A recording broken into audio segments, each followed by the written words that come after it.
Sripada యల్లంపల్లి project భారీగా వరద నీరు చేరడంతో 30 గేట్లను ఎత్తి నీటిని దిగువకు విడుదల చేశారు అధికారులు. 6 లక్షల క్యూసెక్ల నీటిని దిగువకు విడుదల చేస్తున్నారు.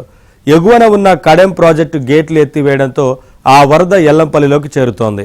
ప్రాజెక్టు పూర్తి సామర్థ్యం 20.175 టీఎంసీలు కాగా ప్రస్తుతం 18.819 టీఎంసీల నీరు నిల్వ ఉంది. పరివాహక ప్రాంతాల ప్రజలు అప్రమత్తంగా ఉండాలని అధికారులు హెచ్చరికలు జారీ చేశారు.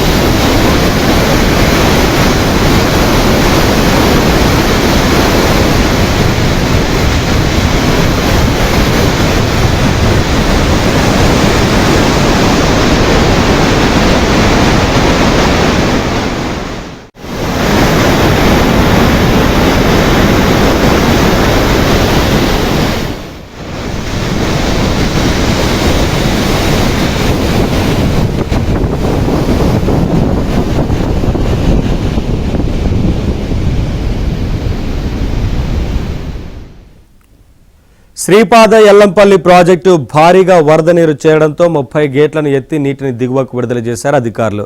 6 లక్షల క్యూసెక్ల నీటిని దిగువకు విడుదల చేస్తున్నారు. ఎగువన ఉన్న కడెం ప్రాజెక్టు గేట్లు ఎత్తివేయడంతో ఆ వరద యల్లంపల్లిలోకి చేరుతోంది. ప్రాజెక్టు పూర్తి సామర్థ్యం 20.175 టీఎంసీలు కాగా ప్రస్తుతం 18.8139 టీఎంసీల నీరు నిల్వ ఉంది.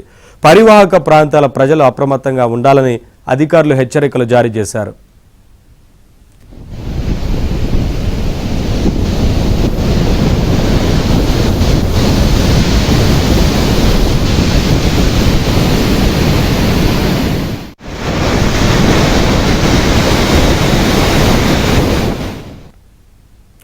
జగిత్యాల జిల్లాలోని ధర్మపురి దగ్గర గోదావరి నది నీటి మట్టం క్రమేపీ పెరుగుతోంది. ఎడతెరిపి లేకుండా కురుస్తున్న భారీ వర్షాలకు తోడు కడెం ప్రాజెక్టు నుంచి దిగువకు నీటిని విడుదల చేయడంతో వరద ఉధృతి పెరిగింది.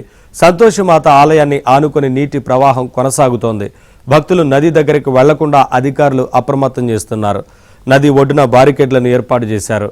లోతట్టు ప్రాంత ప్రజలు జాగ్రత్తగా ఉండాలని అధికారులు సూచించారు.